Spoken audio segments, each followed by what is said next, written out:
Welcome everyone to another episode of On the Canvas. And on the Canvas today, we are discussing the business of art, but the business of art applied to photography. And to discuss this topic with me today, I have invited two experts, Daniela Duppen, who is an art advisor, as well as Kathlene Fox-Davies, who's a gallerist specializing in photography. Ladies, welcome and thank you so much for honoring us.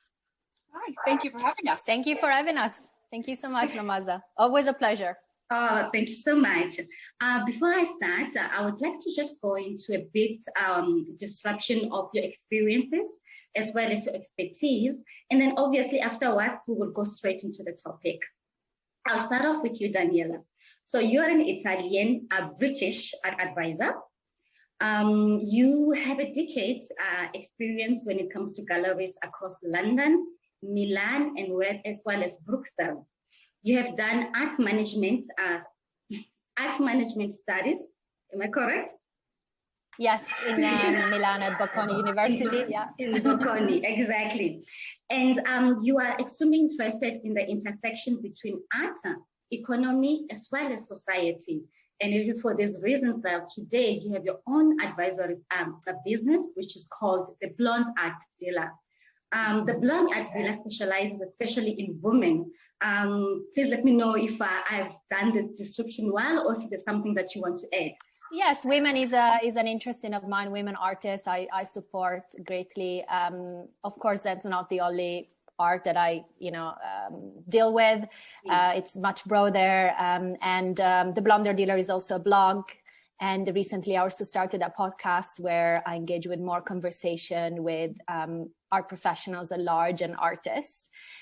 And I'm interested with all this that you said perfectly, Nomaza. And then also with recently with African art, I absolutely love what you do. So thank you so much for the introduction. Thank you, Daniela. Now, Kathlene, you are an American that is based in London. You are a photograph specialist with more than a decade experience in the field. You have worked with huge galleries like Michael Hoppen, Hasted Hunt, as well as huge companies like Atlas and Getty Images. However, today you are the founding director of Black Box Project, which specializes in contemporary photographs as well as contemporary art that is created using photographic material. Now, your gallery is committed in working with artists who push the limits of traditional photographic practices. Please let us know if we missed something important. That sounds about right. The gallery's just celebrated our third birthday, and we are based here in London. But it's been quite an interesting ride, but particularly with showing more process-based photography and photography that can be aligned with contemporary art, as well as being within the photographic market, which is quite an exciting place to be at the moment. So let's get down to the business of art in photography. The first topic that I would like us to discuss is, as you well know, I deal with emerging artists, but we are basically going to be talking to emerging artists, not only from the Southern Hemisphere of Africa, but emerging artists from all over, emerging photographers from all over the world. And the first question that comes into my mind is, what are the different markets or the different industries that an emerging photographers today can earn some sort of a revenue? Shall I start? Yes, Kathlene, you go first. Well, it's actually really interesting, I think, to be in the business of photographic images at the moment, simply because it's something that's really understandable in day-to-day life. So everyone understands what a photograph is, where if you stand in front of an expressionist painting, you might go, oh, I don't get it. But photography is a visual language that is very democratic. With that said, everyone considers themselves a photographer if you have an iPhone and a blog or an Instagram account. And so it's finding a way of really placing yourself as something different or on a different level of than what we see every day. If you think about any given day that you and I have, we're bombarded with 10,000 images sometimes before we have our morning coffee, depending on what sources you're looking at. And so I think that gives a great opportunity for young emerging photographers, but also it overcomplicates the field. So with that said, there are lots of ways for photographers to enter into the market. For my personal opinion, and what I always tell young artists is, if no one sees your work, you're not going to be an artist and you're not going to have a career that grows. So it is being proactive. It is using the social media and the technologies that we have in communication that we didn't have when I started my career almost 20 years ago, and putting your images and your work out there and finding opportunities for yourself, whether that be I've seen examples, particularly this year, of young artists that have just left their degrees. There's zero opportunity in the art world as of last summer because no one was going out. And so they banded together and created their own collaboratives. Collective. It was a way of putting a larger conversation around not only their art, but the experience of them being artists at this moment, at this time. And I think it's been incredibly effective. Plus, there's a little bit of safety in numbers. But those are things that have been disseminated just via Instagram and you know, a WordPress-based website. I'm sorry, I've lost my words. Which I know that has given a lot of opportunities to those individual artists, because all of a sudden their work is seen as a part of something, as a group, and it's created a buzz around that collective. And curators are paying attention, collectors are paying attention. Now, whether that means any sort of immediate financial benefit, I don't know, but it is a way of making your mark and getting yourself visibility. I think that the biggest thing is you have to be your own advocate. No one else is going to do that for you. So it's creating relationships where you can in gentle, respectful manners with dealers, with advisors, with maybe there is if you're in a smaller town and you don't have access to some of the big galleries, it's finding your local gallery.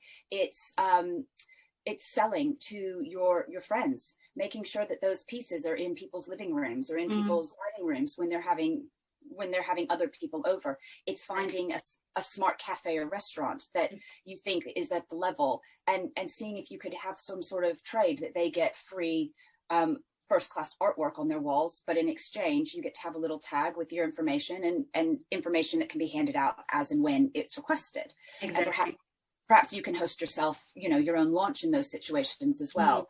It is thinking outside the box, because you have to start somewhere. Not everyone is going to get a call from Larry Gagosian the day after they leave their degree, or the day after they decide that they're going to be a photographer, and have their career mapped out for them and managed and you know, in the white box gallery setting. So you do have to start somewhere, and the biggest thing is getting your images seen out there. It's meant to be seen. So if I may just summarize, in your opinion, platforms that are on the internet, like Instagram, and also at the same time being a bit more proactive in showing your works and finding unconventional ways whereby you can showcase your works, it being in restaurants, it being in offices, or it being with your friends whom you know that do host people of a certain caliber to be able to see your works. Exactly. And I'm not saying it's easy by any means. All of these things take a lot of grit and of perseverance and self-promotion. And sometimes that's really hard when you're used to making your work and you want it to speak for itself.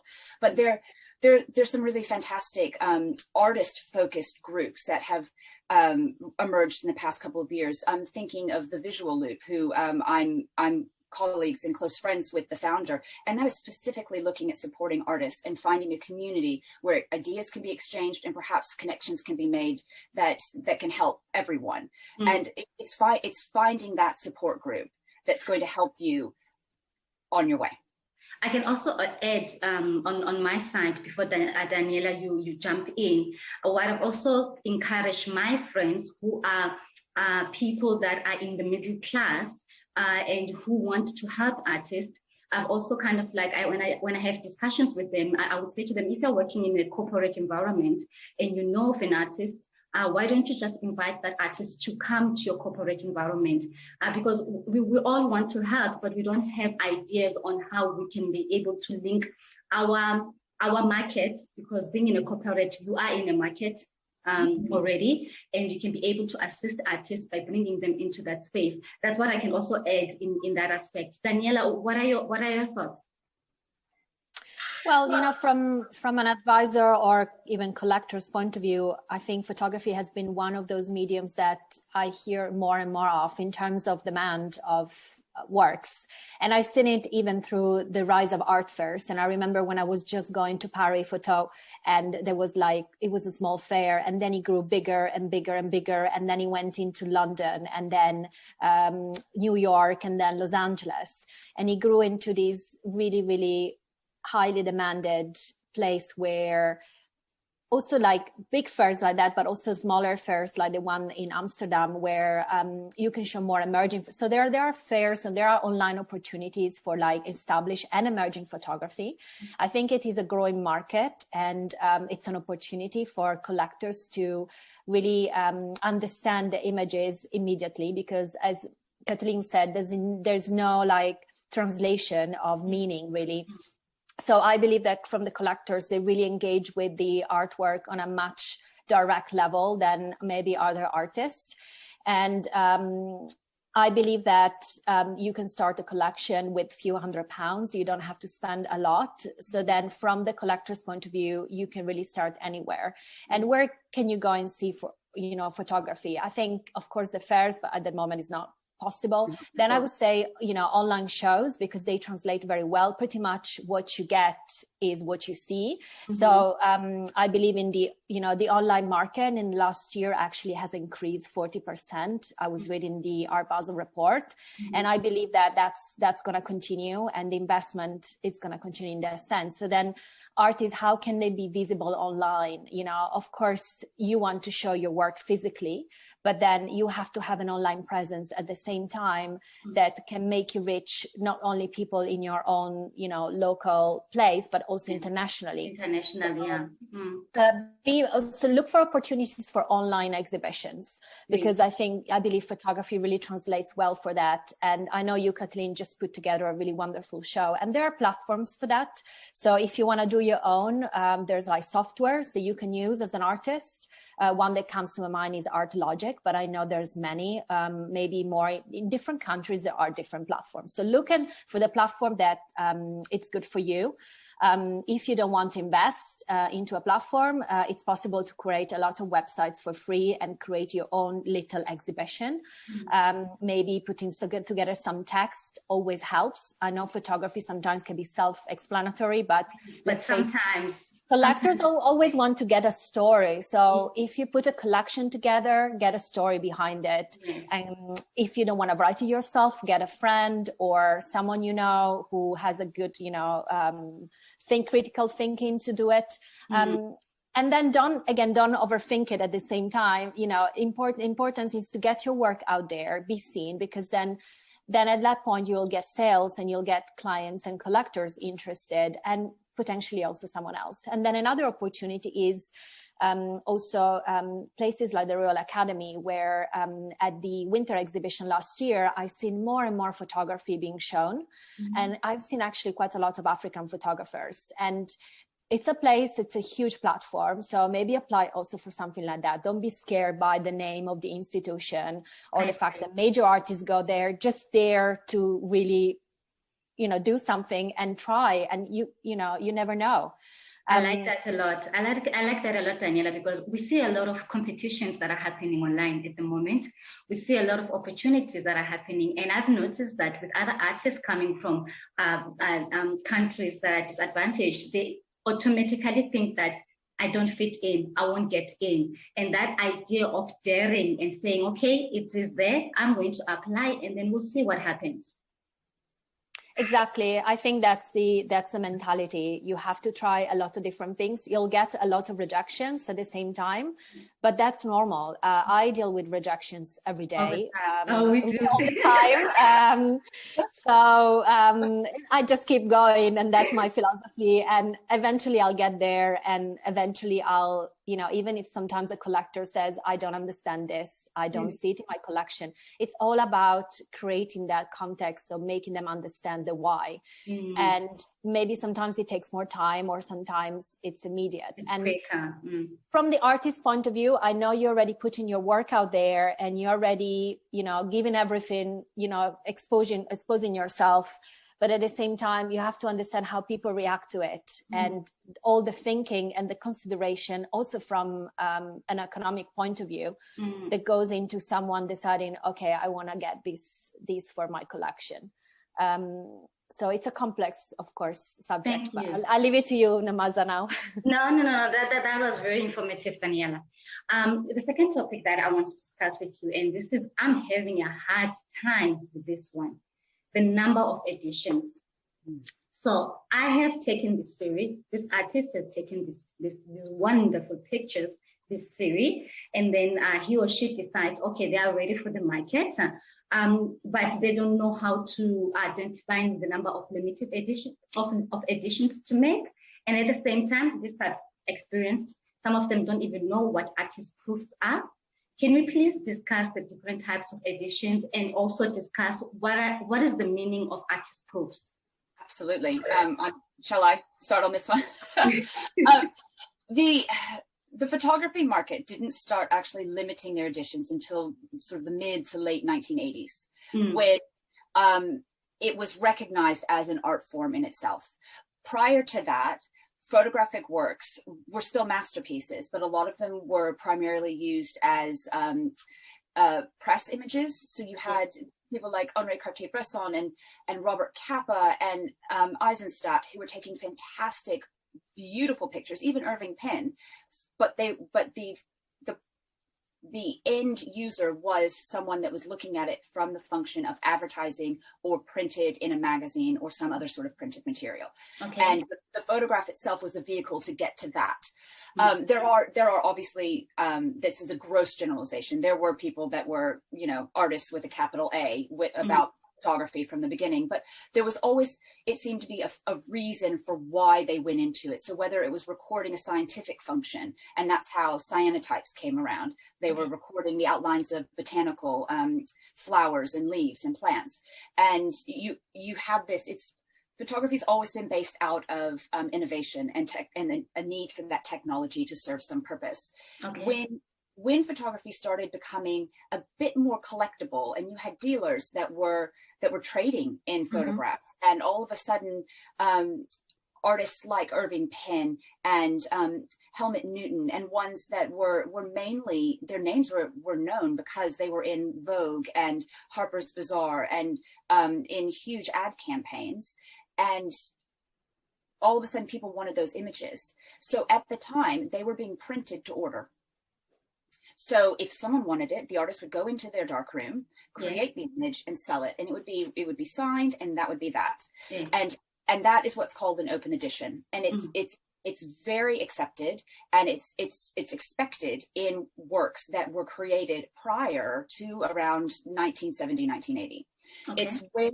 It's when the rise of the photograph as its own form of art, of emerging photographic dealers like Michael Hoppen, Matthew Flowers, Howard Greenberg in New York, and the very first photography auctions at Christie's, that there started to be this recognition that photography needed to be treated in a way that was a little bit more precious than just printed to order. There was a lot of suspicion, and there's still suspicion. Is you as an artist going into a gallery, or the gallery dealing with someone new to photography-based art, there is always the question of, well, what's going to stop the photographer from just printing another size? Printing another one, exactly. More. And this was the big question of, well, you know, we need to limit it somehow. And so the photographic market was based on the print market, the fine art print. So think about what Picasso and Miro were creating, and even David Hockney at the time. And they were large editions of 50, of 75, 150, 250, and that was standard because that's got the printing press going. That's what worked. And as photography has grown out of its adolescence into a recognized art form on its own that stands on its own.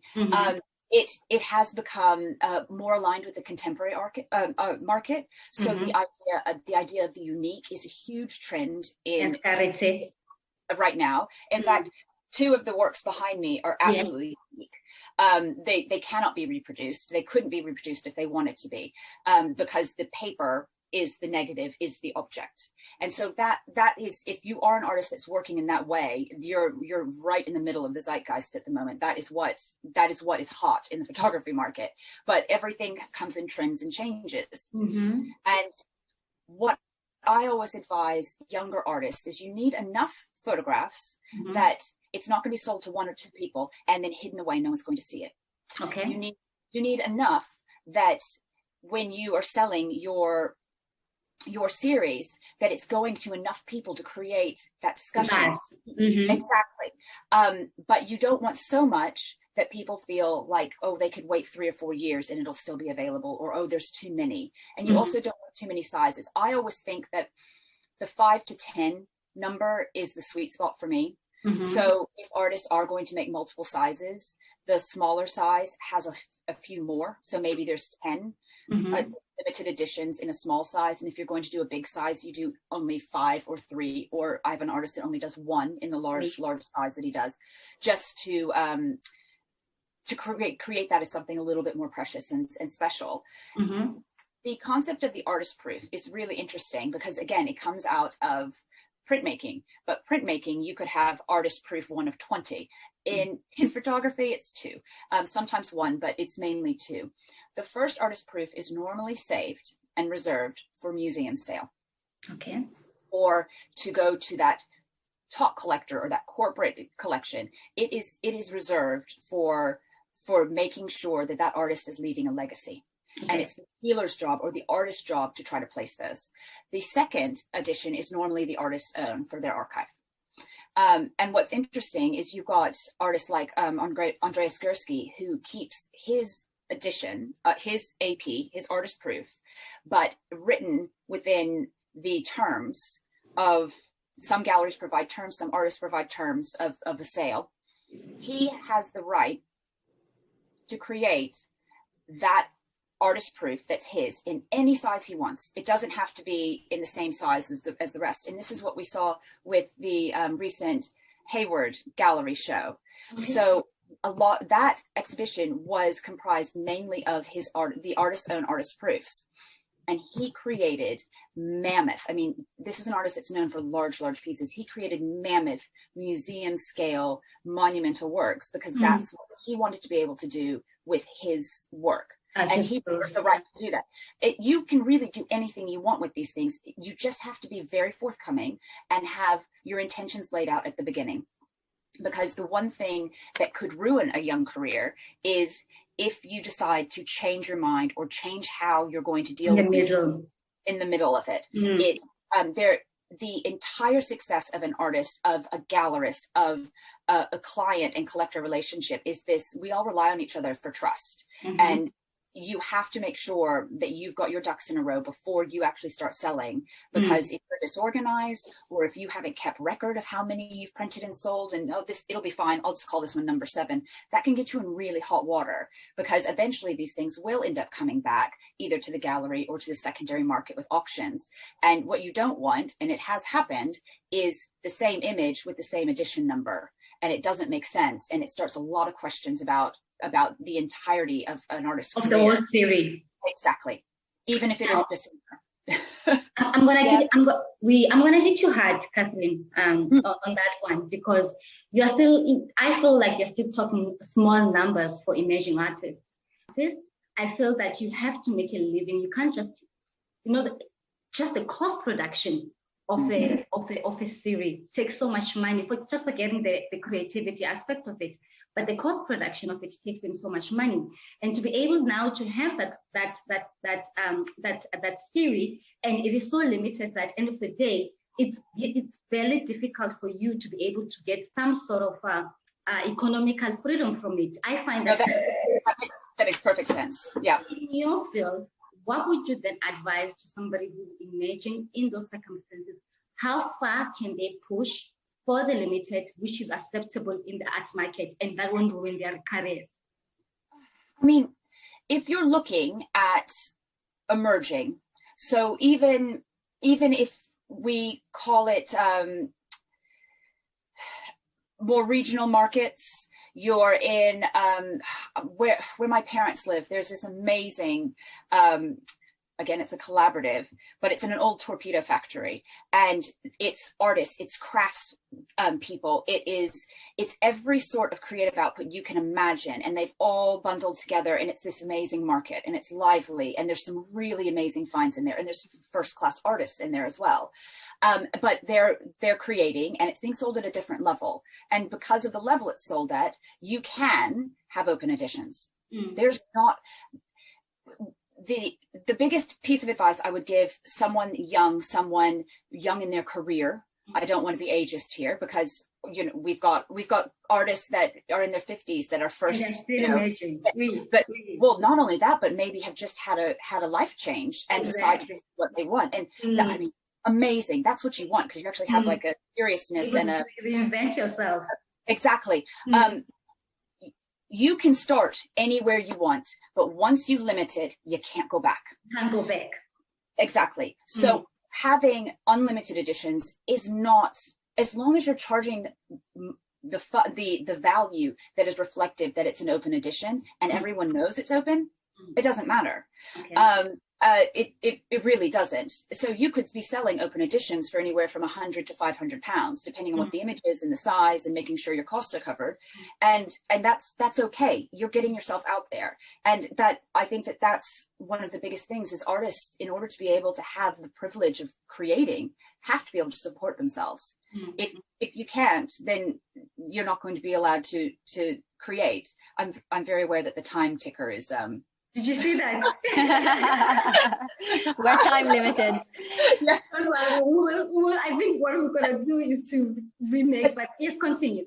I honestly think that there is a time and a place for all levels of pictures, of image making, and of how that goes out into the world. And it's finding the place that's comfortable, that you can continue creating and to work on building your career. And that is where I think is the bottom line of any advice. I've heard dealers say, you only need to make 3, and just, you wait, they'll come for you. They'll find you. They won't. I promise you that. As a dealer, I am always looking at new things, but majority of my time and my day and my year is spent dealing with the business of my business. I'm not spending my career out looking for the next new thing. I wish I was, but there's not time. So you do have to be proactive. You have to get yourself out there. You need to make sure you're seen, and it's all easier said than done. But at the same time, you need to be able to make a living. So sell where you can. Daniela, we have like about 7 minutes for this section before we wrap it up and go to another. But I really want to find out from you, because you work with a lot of collectors, and what would you advise an emerging artist who's starting out? How many numbers of editions should they start from, and what are the do's and don'ts from your point of view? Well, I think it's having a clear strategy is key, because what collectors don't like is it's when there's lack of information or lack of clarity in terms of the strategy. So I would say, okay, so if you want to get your work out there, you can do an open edition. But then for some buyers, they think, oh, if there's a lot of it, then the price should be less. So then you have to charge them the right price. So then from the perception of the collector, okay, it's an open edition, but I've been charged the right price. And then I'm willing to, to buy this piece. Then if you move into more exclusive pieces, and I would say for me, maybe the number 20, it's considered already small. And then another strategy that you could have, and collectors also start to understand is that as you get to the end of the edition, the price could also increase. So you have to also decide that beforehand. So if you get to, I don't know, number 15, and you're selling the last 5 and they're very in demand, or even because there are only 5 left and has been a really, you know, well received piece, then you can increase your prices. But again, you have to decide the strategy beforehand, so then you know exactly what's going to happen. And from the collector's point of view, if you're offering the work, you're telling, okay, this is what's happening, this is a more exclusive piece. From my experience with clients is that I have some clients that they only want to buy like the APs. Yes. And I compare this with other mediums, like, for example, prints. If I found a print in the market and then I found an AP, and maybe the AP is like maybe 30% more expensive, I suggest to the client to buy the AP because I know in the future it will be more valuable because it's rarer. So the collector also had that perception and they buy into that. So you can also strategically use that for different pricing. I think it all sounds a bit confusing, but asking advice from, you know, dealers or people like you, you know, who is in, you know, dealing with collectors all the time, I think it's important before you establish that strategy. And then what collectors are really put off is by the fact that you find the same image and then sometimes you find it again. And then maybe you pay the higher price and then you find it like in an open edition. That's going to kill your market. So what you're saying, if I can rephrase that, because that's quite important. What you're saying there is that from the same image, it is not advised to use the same image for an edition and then use the same image for an open print. Rather go for another image now if you're going to do an open print. Yes, if the collector then finds out, like, I mean, they're normally livered and they would like reach out to me in no time and say, why did I buy this? I want to sell it right now. So then what happens in the market is that you get people reselling the work. Sorry, Daniela, but even though then you get people that want to resell the piece, you know, whatever price, and then it's not good for the artist either. And it's not good for the collector's point of view. I mean, I think that creates a bit of, panic, because if they don't know that, or if you decide then later that for whatever reason you want to then create the open edition, that really doesn't work. But if you do the opposite, if you create maybe one size in open edition and then another size, I don't know, the larger piece, which is, you know, might be more difficult to place in a smaller edition, then maybe that works. I would actually advise sticking to, if you are going to do open edition, create the series as an open edition, and then decide as you release your next series, have a different edition.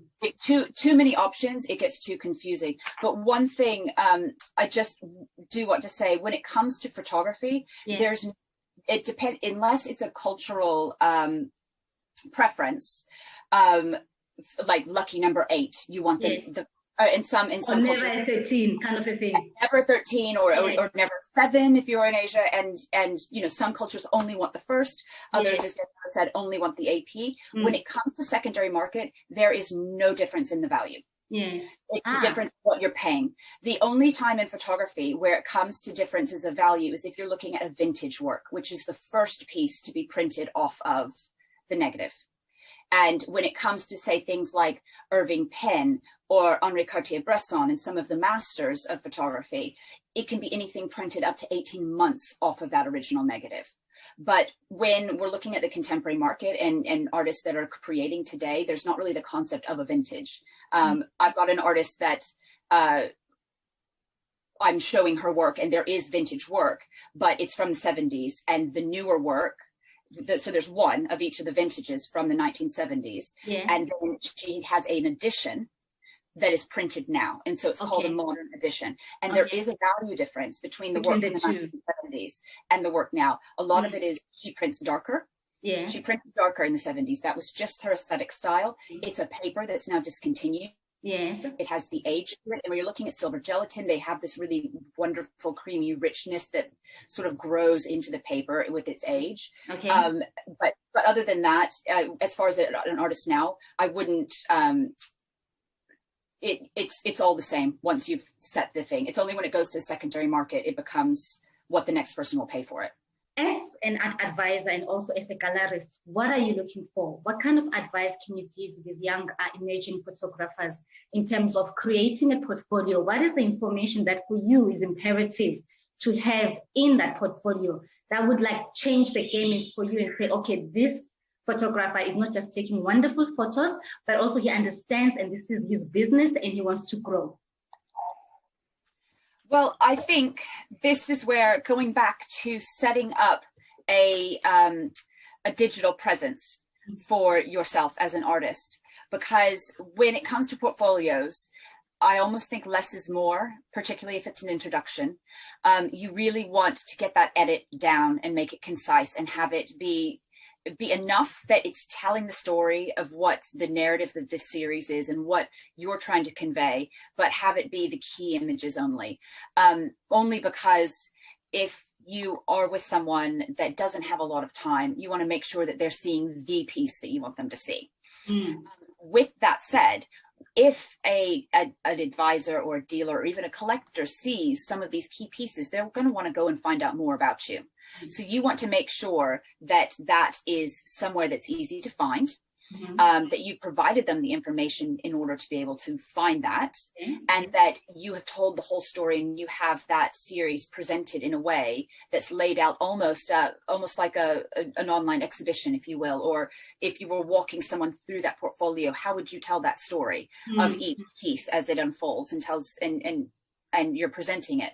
I always think that having a artist statement is very helpful. Keep it concise. I mean, no more than 500 words. It needs to be short and precise. Short and effective, exactly. And information about you as an artist. So where have you shown? Where have you been educated? Are you self-taught? All of these things are important. Where are you from? Does where you're from have importance to the story you're telling? The story that you're telling, yes. Exactly. And all of your contact information as well. Important to mention in that social media, whether it be Clubhouse or Instagram, or I mean, I know Twitter's for old people now, but that's my preference. It allows you access that you wouldn't normally get. Oh, without a doubt. And I have chats with artists and I've given advice and I have had really amazing interactions with people that I would never have met otherwise, whether it be a regional issue and, you know, we're too far apart, or because had they come with their portfolio saying, I want to be represented by your gallery, I probably would have said, it's not probably right for me right now.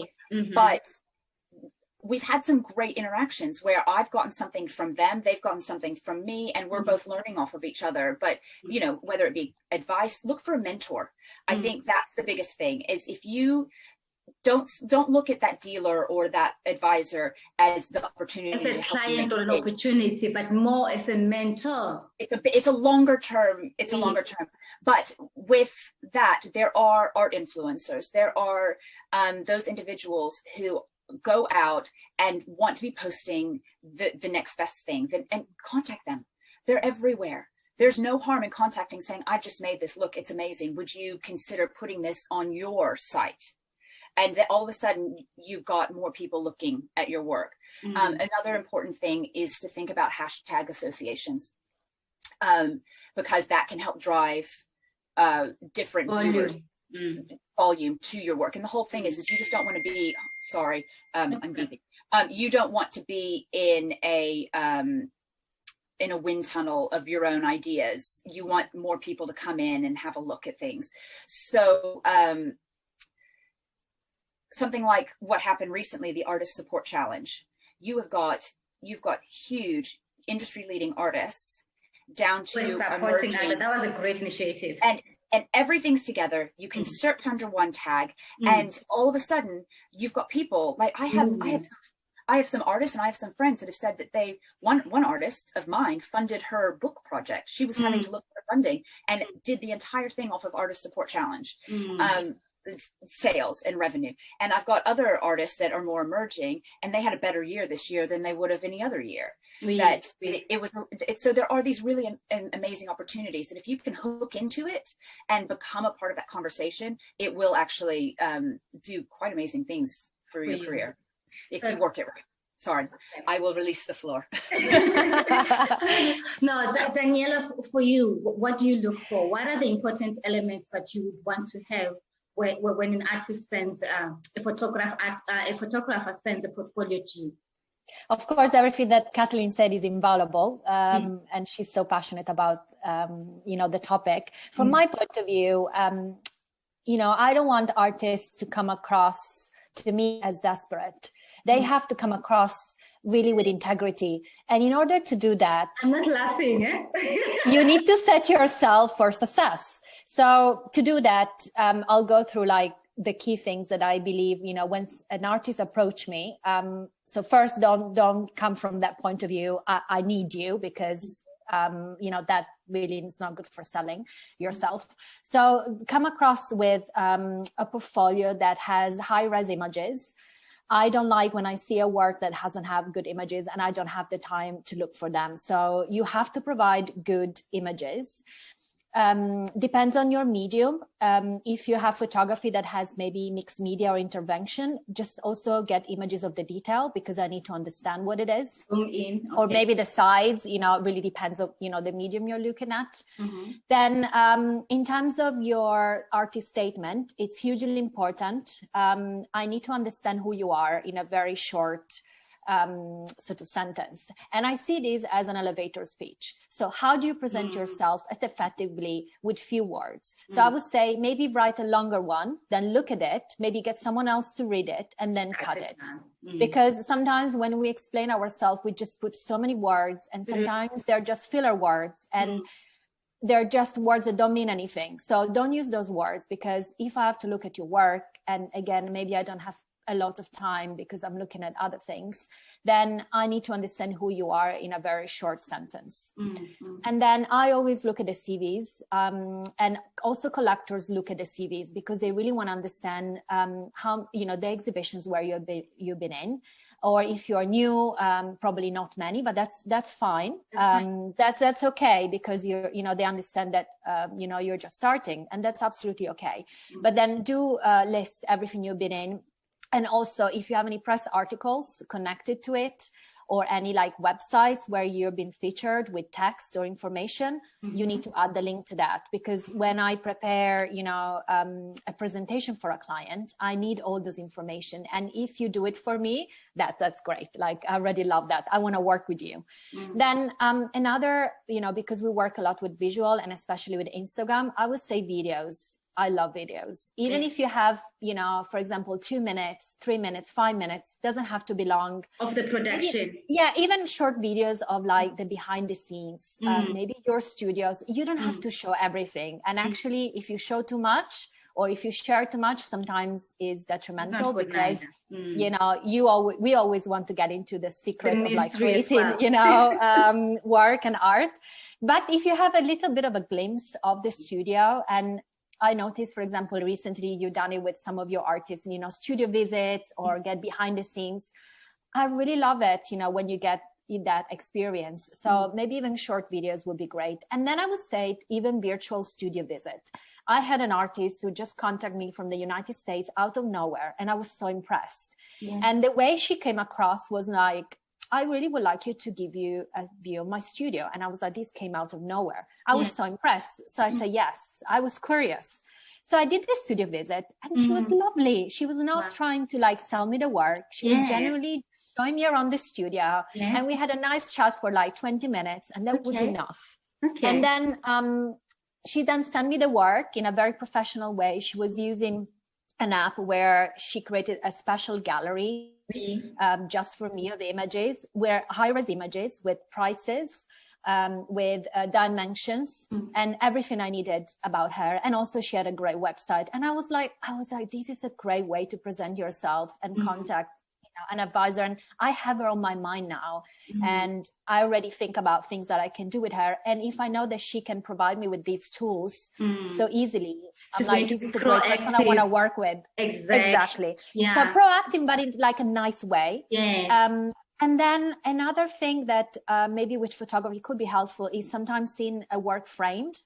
It's much better than seeing it unframed, because from a collector's point of view, maybe they don't like the frame, but seeing it framed, it presents like visualize it in their home, finished, in their space. So and also not that we're all doing this, but sometimes you can take that image and maybe put it on a client's wall. I mean, I don't think we do that anymore, but then you can still do that because it's ready to go.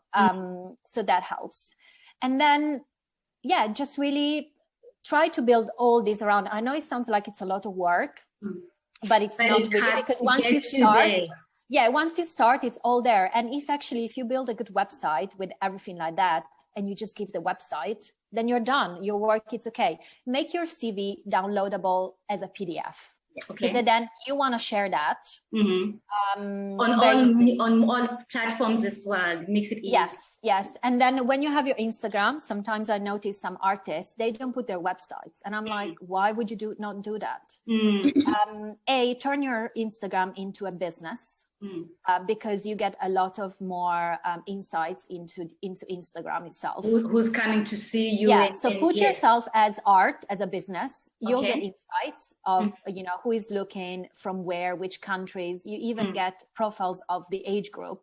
And then, not that you have to look at that all the time, but it's all information and it's there, it's analytics. And then put your website, because otherwise, how do we get the info? And then share some artists also have Linktree or any other sort of links where you can put, press or interesting videos, and everything is under one link. And I found that so professional as well. If you have a lot of different activities going on at the same time, and keep it simple, Thank you so much, ladies. That does help a lot. Now to the last question, and I do think that it's the most important one.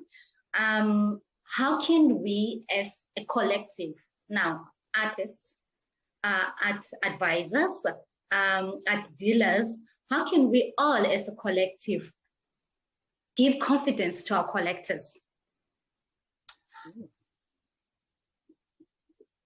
Am I first? Ever.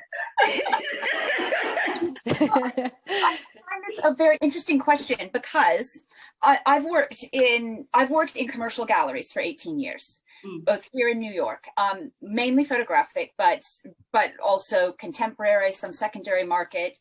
But when I set out to found my own gallery just over 3 years ago, it was very different, because I was having to do the exact same thing that new artists were doing, that I was now promoting myself and my gallery and my ideas and all of these amazing artists that were part of this new family that we had founded. But collectors that I'd sold to for years and years and years, they knew me as a part of something bigger, of an already established entity. And now I was having to reestablish those relationships in a different way and rebuild the trust. And it does not happen overnight.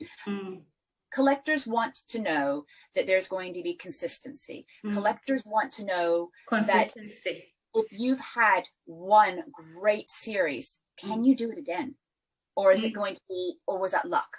They also want to know that you are going to continue not only to create great work, but move your career forward in a way that is going to be beneficial for everyone. And that's part of the gallery's job, but that's also part of the artist's job, of making sure that you're doing your research, you're applying for all of those grants and the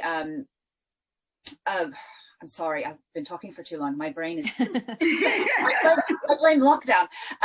But you're putting yourself out there and applying for all of the different photographic awards, and you're not going to get them.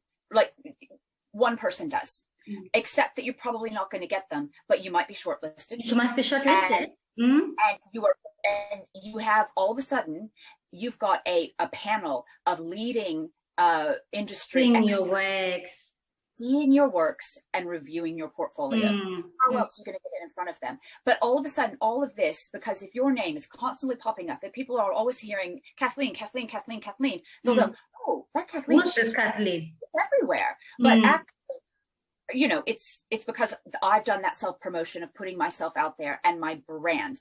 And artists really do need to consider themselves as a business. As Daniela was saying, make yourself a business, both on social media, but you have to think about everything that you're doing as, is this on brand for me? My behavior when I'm going out and interacting with galleries or at art fairs or even that great opening, is it part of my brand? Is this what I want to be conveying? Am I going to be a professional? And all of this matters. And it does matter to collectors. Collectors also, there's two types. Some don't want to see how the sausage is made. They really don't. They don't want the interaction with the artist. They want to see the work, get what they see out of it, and take it home. And that's fine. There's a time and a place for that.